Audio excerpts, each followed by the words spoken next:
Owashisa indoda nge-acid useyiphendulela enkundleni yokuxhumana eyaziwa ngoFacebook. Siyawamukela kwi-TV yakahamba phambili iGuluva TV. Cela ukuthi wenze lokhu, subscribe, share, comment, like, asikhangane khona.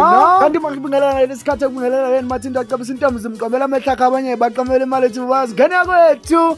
Sawubona kuphinda kuphi la kufinye khona nombuso njengamanje ukubingelela yena mathinta acabisa intombi zimqomela amehla akhe abanye baqomela imali ethi wazi ngene kwethu. Ngabe usuku lakho lokuqala lancethu okulungile upress subscribe button, share, uphinde ucomment, ukhululeka wonke umuntu subscribe icomment lakhe hamba siwenza ukuthi kube wena waqala uthola notification mase kufakele video phambili. Owaziwa ngowashisa indoda nge-acid njengoba ubhuti trend lapha ke othi washiswa nge-acid sethu ke wayiphendula lapha ke enkundleni yokuxhumana, kodwa abantu abaningi bashaya amakhala ngempendulo zakhe mangabe ke echaza uthe ngiyazwa niyakhuluma left and right niyangiblema ngokufaka acid kusabela bomnax, ngiyaza nilahlani futhi namasoze nangilahla. Lo mfana wangidlisa 20 years ago ngiyisula sakhe hamba yodakwa abuye namantombazane alale nawo phambi kwami.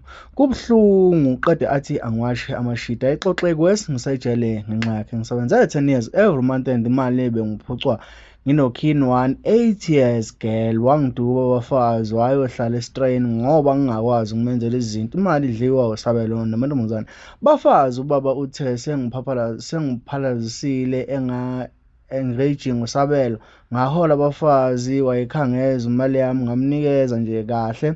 Kwathi last wabuya nentombazane futhi ngababuka kahle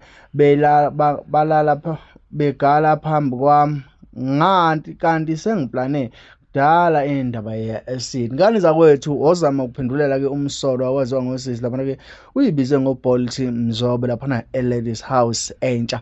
Ngane zakwethu usisi uyachaza lapha uthi ke ubhuti wayengdlisile, mangabe wayengdlisile behamba yodwa kwabuye alale namantombazane phambi kwakhe ebhekile ebese emeqeda athi awasha amashiti. Bengagcini lapho bephinda futhi afune imali.